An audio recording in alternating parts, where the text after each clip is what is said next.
you for staying with us. This is Report Desk Africa on News Central Television. My name, as always, is Bernard Akede. I'm joined by Ni Omoni in the house. And well, for those who started the show with us, you saw 3 gentlemen, maybe even 4 at some point. But now we have a lady who will be joining us, and you'll see her face very soon. But before we get to the lady, let's quickly talk about the next segment. Now, we're talking the removal of petrol subsidy, or fuel subsidy in Nigeria, which was pretty much the first thing that hit the ground running with the new president, Bola Ahmed Tinubu. Now, in his inaugural speech, Nigeria's president, Bola Tinubu, announced the end of the fuel subsidy, a topic that has often gotten Nigerians talking, and Nigerians do know how to talk when it comes to removal of fuel subsidy. Now, reactions have trailed the president's announcement as queues have resumed to filling stations while, petrol prices have skyrocketed, really, from about 185 naira per litre to, in some places, 500 naira per litre. And some Nigerians have said the decision was important as the president said his government looks to invest the money meant for fuel subsidy in other areas of Nigeria's economy. While others, however, have blamed the timing of the decision and the handling of the process on profiteers out to make the most of this particular situation. We'll take a quick look at this report packaged by one of our correspondents here in News Central Television. And when we come back, we'll be digging our fingers into fuel subsidy removal. Do stay with us. The first subsidy is gone. This was the statement that is now responsible for the current frustrations on the street in Nigeria. The pronouncement was first followed by fuel stations shutting their doors to customers following the uncertainty of the situation, which further resulted in panic buying as motorists queued up to fill their tanks for fear of a change in price.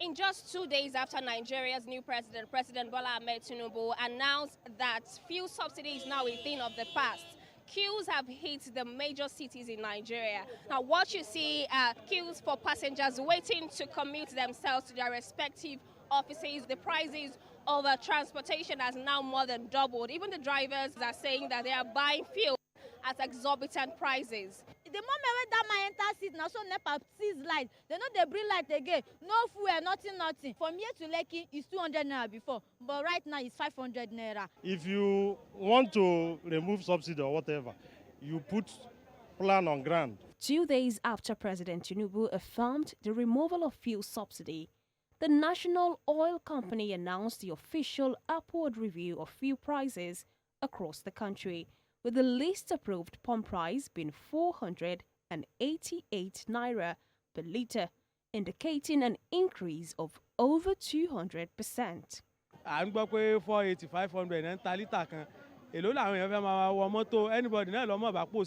Before the official price review, Lagos State Governor Babajide Sanwo-Olu urged Nigerians not to second-guess the new administration of President Tinubu, blaming the resurgence of queues on fuel marketers.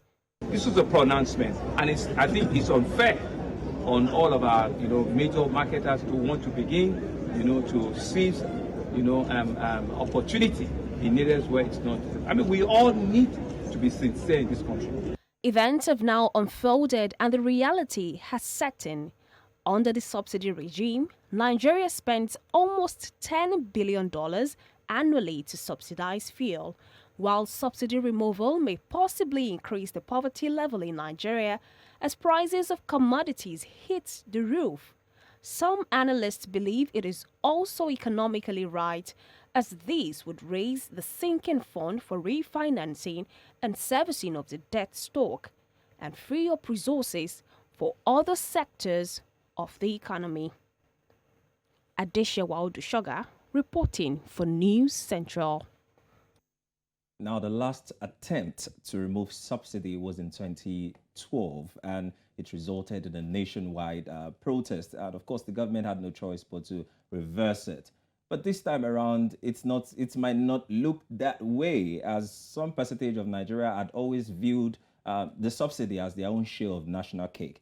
And these and more are what we are going to be talking about today. Should it be removed? Has it been budgeted for before? When is it supposed to expire? Why is it coming at this time? Why was it the very first thing the president said?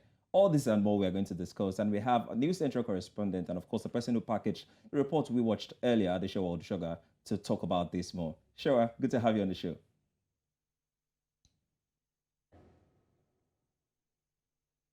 Shewa, can you hear us? Yes, I can hear you. Okay, thank you for joining us. I was about to ask, why are you frowning so much? Is it because the cost of your own transportation has also gone up? I mean, it's worth it because the street is not even smiling in Nigeria at the moment. We know that. The frustration is real, no doubt. I remember I was in the bus yesterday, and one thing immediately the bus driver just mentioned a particular amount. Everybody just went, it's Tinubu. It's Tinubu. And they were like, no, it's not Tinubu. It's only your subsidy, which means in English, he was the one who removed the subsidy. And let's get clarity on this. What do we know about this subsidy? When is it supposed to expire? Was it the current administration that removed subsidy? Just enlighten us. All right, so the removal of subsidy has been a conversation that has been on for different administrations. Remember that, like you mentioned earlier, exactly 11 years and 6 months ago, the former president, Goodluck Jonathan, had announced that he was going to remove subsidy at the time when fuel was about, I think, 75 naira to a liter at the time. And then this caused like a nationwide protest, but starting from the commercial capital here, Lagos State, where the now president was, a state that used to be governed by Nigeria's new president, President Bola Ahmed Tinubu. Now we saw the way Nigerians reacted to that, and then following that conversation, following that protest, we've seen also President Buhari, who has always been an advocate for the removal of subsidy. I mean, in the past, I've also it has also been in talks in his administration, especially towards the tail end of his administration, where he had this very conversation. Where I remember when the Minister of Finance, I think about the beginning of the year, said by June the administration, Nigeria would have to bid fuel subsidy a goodbye. So we are seeing that coming into effect now. It's just that it is happening while we're transitioning into another administration. So I wouldn't say it was something about President Tinubu's administration. It has been in talks for years, and then of course President Buhari has always shown interest to remove subsidy. I just think they feel this was the best time to do it because Nigeria spends almost, like it was stated in the report, 400 billion naira every month to subsidize fuel. And then they've said that a group of people are the ones benefiting from this, and so it needed to go so as to focus on other sectors of the economy. Yes, fuel subsidy is something that's kind of controversial because as much as you want to reduce the spending of the government so that they can actually focus on other sectors of the economy, which is the defense of many of the administrations, we also see that fuel subsidy, no doubt, will increase inflation, also increase poverty level in the country. As we have rightly seen now, everything is going to go up. Definitely. It started from the prices of transportation, now it's going to spiral into prices of foods and other commodities. And this would naturally cause inflation to increase. I mean, we are waiting to see the inflation figures by the National Bureau of Statistics very soon. But of course, this is going to have like a direct effect on Nigeria's inflationary rate. Definitely. Sure. And we know that when the inflation is rising, you're trying to send a message to the poverty level, which is currently at a very high rate in the country. Okay, I was going to say, Shewa, I totally agree with you concerning, everything you said about the, subsidy removal. But I think two things for me stand out why I think there might be or there are issues with subsidy removal. I remember in 2012 when then President Goodluck Jonathan talked about removing subsidy, and there was this Occupy Nigeria protest that was staged in different parts of the country. I think one major challenge then was proper communication of what subsidy was and why it was necessary to remove it as at then. A lot of people didn't understand what subsidy was and why it was supposed to be removed. And certain people kicked against it back then. I remember the Buhari regime also kicked against it. It was part of what they used to campaign. Now coming in, they also saw that it was inevitable. Subsidy just had to go because, like you clearly mentioned, a small group of people are benefiting from this subsidy while the masses are going to suffer it generally. But again, it begs the question, first of all, the amount of money that was used to subsidize petrol, that money should be channeled into other ways by which, it can cushion the fall for Nigerians. But anyway, here's the question I'm going to ask. That was by the way. Now, considering the potential, social economic impacts that this subsidy removal would have on the country, do you think, Shewa, do you think that this would put a dent in the new president, I was about to say President Buhari again, President Tinubu's administration? Because, of course, like you saw in that report, there are people already blaming everything on him. Somebody said immediately he was sworn in, their power just disappears. So, Exactly. so, he's going to be blamed for so many things, right? Even if subsidy removal is good for the country, it looks like he's going to, put a dent in his armor, in the armor of his own administration. What do you think? Definitely it will, Bernard, because I know that I do not want to be President Tinubu at this time, because he knows, I'm sure he must have, thought about this before even making the pronouncement the day he did, because yes, any president that was going to come to remove fuel subsidy at first would not have the love, is not going to be loved by the people. I mean, take it for example, it happened also in Kenya when President Ruto also said that he was going to remove subsidy and then fuel prices were going to go up. They knew the ripple effect, but it had to be done. Yes, but I think that if Nigerians had allowed it to be removed like 11 years ago, maybe we would have, adjusted to it now, and they would have been used to the ripple effect, and they would allow the market to determine the prices. But of course, it wasn't done then, and then we have to also wake up to the new reality. But what I think that President Tinubu should do now to, in order to gain the public empathy back, is to, number one, if you have to remove fuel subsidy, it may mean that you have to also, subsidize other sectors of the economy. Number one is I feel like a rapid mass transit needs to be replicated across all the states in the country, like it is now done in Lagos State. And this should be subsidized, I beg your pardon, because we know the direct effect subsidy would have on the price of transportation. And then this would also affect transportation of goods and services. And then we know what this would do to the prices of food, which is number one thing that never should be tampered with. If that should be subsidized, maybe subsidizing the price of transportation, or even regulating the transportation sector, for example, to start with. And I think every other thing would follow cost, like increasing the minimum wage, increasing salaries of civil servants and the likes.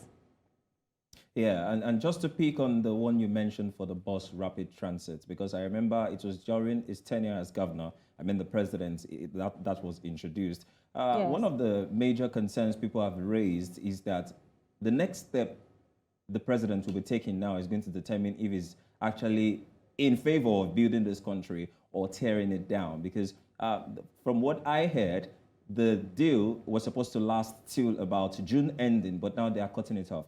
Elizabeth told me that that's because they needed to service some of the debts they already met on ground.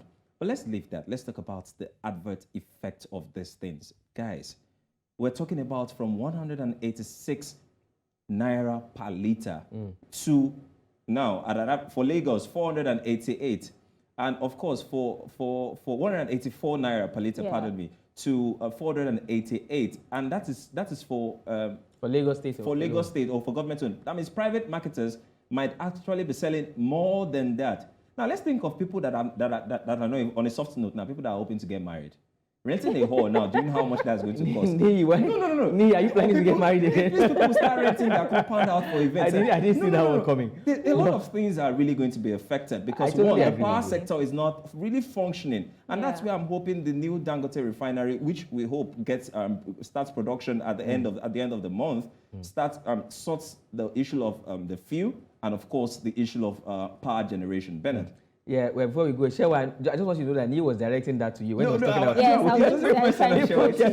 people about to get married. But here's what I know. We don't have so much time anymore. I'll quickly say this, right? The both of you are very, very correct.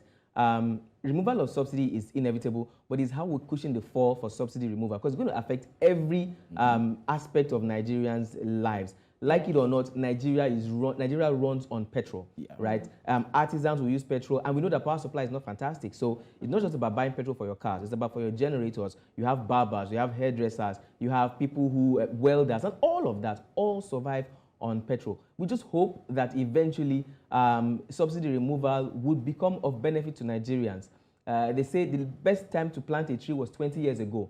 Subsidy would have been removed 12 years ago. But the next best time to plant the tree is now. Yeah. And this is the next best time. And I also think that we need to start talking about reviving our refineries. So when we do that, we do not have to import these things and then at exorbitant prices that they will now have effect on the common man in Nigeria.